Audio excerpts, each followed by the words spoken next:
Hello, everyone. My name is Tyler Hadyniak, and I'm a 3L here at Maine Law. I am from Freedom, Maine, and I went to the University of Maine at Farmington, where I graduated with a degree in political science. And that's really always where it's been at for me, in politics, in legislative affairs. And so it's really thrilling to be a campaign manager for a state senate race here in Maine. In 2016, I managed State Senator Lisa Kimes' campaign up in Oxford County, and I'm doing it again this election cycle. And really, as campaign manager, the law is implicated in so many ways, but probably none other than in campaign finance.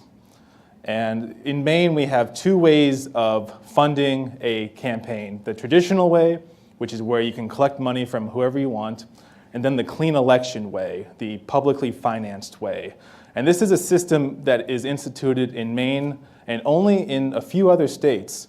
And the goal of this program is to solicit contributions from residents of the political district that will then qualify you to receive taxpayer money to run your campaign. It's designed so politicians don't feel indebted to lobbyists, to the big money makers who might donate to a campaign.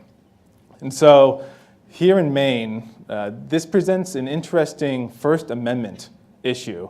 And I wrote this paper concurrently while taking a First Amendment class, and I realized that I thought it might have been unconstitutional.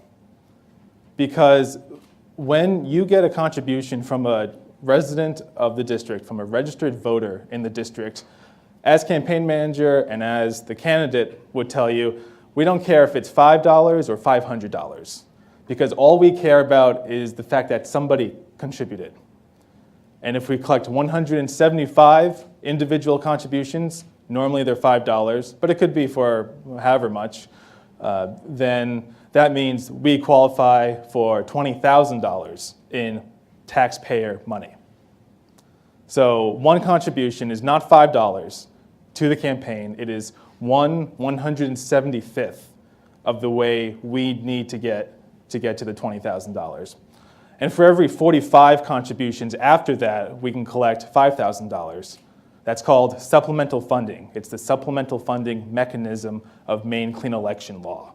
And Maine is the only state in the country that has such supplemental funding. So 1/175th over, or as opposed to 1/45th. So while the actual money value, usually $5, is the same, the effective value is different because you're dividing 175 or 1/45. And as we know from Supreme Court case law, the giving of money to a campaign is tantamount to freedom of speech.